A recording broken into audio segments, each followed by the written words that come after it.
600 or 1,000 South Sudanese pounds. He lost his father, dropped out of school, and is now living with his mother and brothers. Juma said the money he and his little brother generate is shared with his family.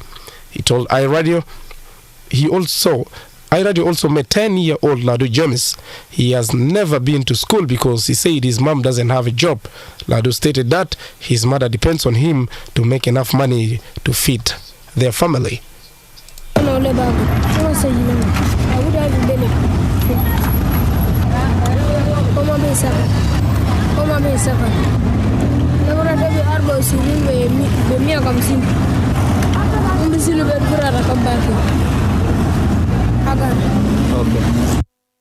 Ladu expressed a desire to go to school one day. The children who spoke to iRadio in Juba described themselves as hustlers who are unable to improve their lives because there's no time, no money for school and other basic things. As per the Declaration of the Rights of Children, children like Juma, Iwani and Ladu James deserve the right to protection, education, health care, shelter and good nutrition. The society is also expected to expand children's opportunity in life. While Children's Day was first established in 1954 as a universal Children's Day and is celebrated on 20th of November each year to promote international togetherness and awareness among children worldwide. This day is aimed at improving the welfare of children like Juma and Ladu. You are listening to iRadio News. South Sudanese in need for food assistance will soon benefit from a new $7 million funding from the UN Central Emergency Response Fund. Christina Nyalel has more on this story. In a statement this week, the UN in New York announced that it will provide $100 million to prevent possible famine in Nigeria, Yemen, Afghanistan, Burkina Faso, South Sudan, and the Democratic Republic of Congo. It said these countries are most at risk from the growing hunger because of insecurity, climate change, and poor economic environment. According to the head of the UN Humanitarian Affairs and Emergency Relief, the financial aid would be disbursed from its Central Emergency Response Funds. Mark Lowcourt stated that Yemen would receive the highest aid at $30 million, while $7 million each would be given to South Sudan and the Democratic Republic of Congo. Burkina Faso will receive $6 million and Nigeria and Afghanistan will get $15 million. Last week, the World Food Programme and the Food and Agriculture Organization warned that Nigeria, Burkina Faso, South Sudan, and Yemen could face a major food emergency or series of emergencies in the next 3 to 6 months. For iRadio, I'm Christina Nyale reporting. Lastly, before moving to stories making headlines in the region and the international scene, the newly appointed Bishop of the Wau Diocese, Matteo Remigio Adam Bitiku, has welcomed his appointment by the Vatican. On Wednesday, Pope Francis appointed Remigio to take over the management of the Catholic Wau Diocese in Western Bahr el Ghazal State. This was announced by the Charge d'Affaires of Juba office. Wau has been without a bishop since 2017 following the death of Bishop Rodolphe Deng Majak. Upon his appointment, Bishop Matteo Remigio called for unity and peaceful coexistence.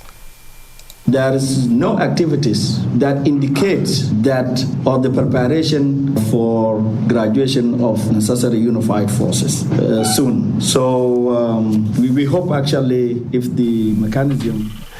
Sorry for playing the wrong clip. The 48-year-old bishop has been a senior official at the International Theology of the Comboni Missionaries in Nairobi, Kenya, until his assignment. Now to stories making headlines in the region and the international scene. Here is Okot Emmanuel.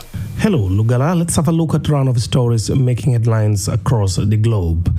We start from Egypt, where a senior member of the Egyptian rights group has been arrested days after 2 of his colleagues were detained. The Egyptian Initiative for Personal Rights said that its executive director, Kassa Abdel Razik, was arrested at his home in Madi, south of the capital, Cairo, and taken to a known location. Somali Prime Minister Mohamed Hussein Robel has sacked Foreign Affairs Minister Ahmed Issa Awad hours after a row over the country's position on the conflict in Ethiopia's Tigray region. In a decree issued by the office of the Somali Prime Minister, Minister Muhammad Abdirizak Muhammad Abubakar has been appointed Minister of Foreign Foreign Affairs to replace the former holder of the position, the website of the state radio said.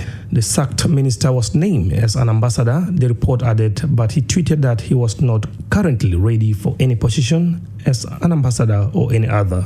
Elsewhere, Mozambique Finance Minister Adriano Milane has dismissed fears that China might seize the country's assets in case of a payment default for loans. The minister told lawmakers on Thursday that the fears were groundless. There are no indication of this, he said. He said that Mozambique debt to China had so far respected parameters agreed between the two countries. Mr. Milane put Mozambique total debt to China at $2 billion.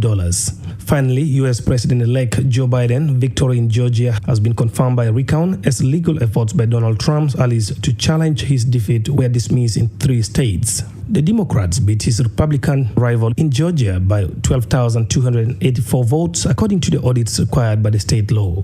Mr. Biden said he was confident Mr. Trump knew he was not going to win and had shown incredible responsibility. Lugala Molai, those were a round of stories making headlines across the globe. Thank you very much, Okote Manuel. And from the stories making headlines in the region and the globe to the world of sports with Kelly Abale. Thank you. A look onto sports stories making headlines this afternoon. South Sudan basketball team have been drawn against Nigeria, Rwanda and Mali in Group D in the forthcoming AfroBasket qualifiers. The basketball team got the chance to reach the qualifiers after Algeria pulled out of the tournament due to financial issues. The team kicks off the qualifiers with Nigeria on 26 November. Then they play Mali on 28 November and finally battle hosts Rwanda on the 28th of November. Speaking to iRadio, the Secretary General of South Sudan Basketball Federation says part of the team has arrived in Kigali alongside the president of SSBF. The country has been called for first ever Afro basketball qualifiers in Rwanda. As a country, we've never been to this level. All we have was pre-qualifiers. So we played in Cameroon. We lost to Cape Verde, as everyone knows. We lost by 5, and then we beat Chad by 31 points. Due to us beating Chad by 31 points, gave us a hope for a chance if any other team drops out. What happened is one team, which is Algeria, did drop out. So the place of Algeria went automatically to South Sudan. That is how we qualified for our first ever Afro basketball qualifiers in Rwanda. That is going to take place this coming week. We play on the 26th, 28th, and 29th, in which we play Nigeria first game. Second game we play Mali, and then the third game we play the host Rwanda. From that group, 3 teams will qualify to the next round. So all we have to do is make sure we win at least 1 or 2 games so we can advance the next round. A total of 8 players with Nigerian heritage were picked during Wednesday night's NBA draft for the 2020-21 season. The annual draft sees NBA teams choose from the world's best young talents. The draft was originally scheduled for 25th June but had to be delayed because of the fallout from the coronavirus and was this year held via video calls. Precious Achao is the 3rd Nigerian-born player to be drafted in the first round since 2000, while soon after Udaka Azibaki was the 4th. That was the first time that 2 players born in Nigeria have been picked in the first round of the same draft. The regular season, which has been reduced by 10 matches to 72 due to COVID-19, is due to take off on the 22nd of December. Finally, in the world of sports, Manchester United are reportedly keeping a close eye on Sergio Ramos as the speculation surrounding the Real Madrid captain's future continues to gather pace. The 34-year-old has still not penned a new contract at the Santiago Bernabeu, and as it stands, he would be able to discuss terms with foreign clubs in January ahead of a free transfer next summer. A number of sides, including Manchester City, Paris Saint-Germain and Juventus, are said to be monitoring developments around the Spain international. The Spaniard has scored 100 times in 660 outings for Low Balcons, including an impressive 13 goals in all competitions during the 2019-2020 campaign. That's all we had for you in the world of sports. Thanks for listening. My name is Kelly Abale. You are listening to iRadio News, and to end this bulletin, here are the headlines once again.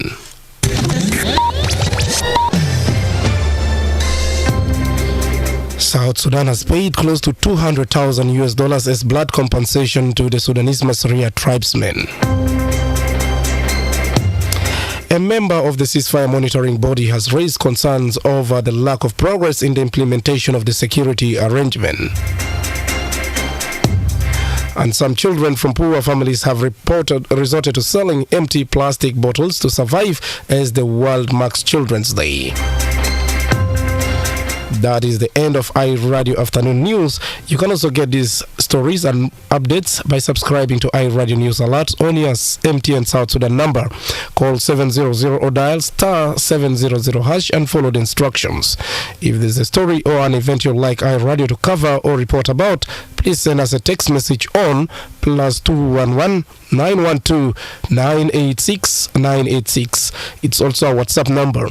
Follow us on Twitter at iRadio Juba. Like our Facebook page, iRadio. You can also visit our website and listen to us online at www.iradio.org. Stay tuned for the news in Arabic at 1:30. I am Lugala Mulai. Thanks for listening.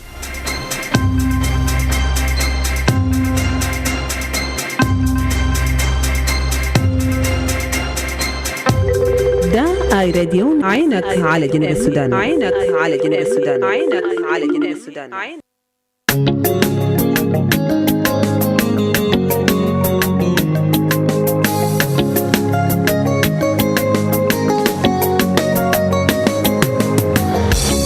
أنا جاني فتي سموها بلاقيها من زمان أنا جاني فتي سموها رلاكسن من زمان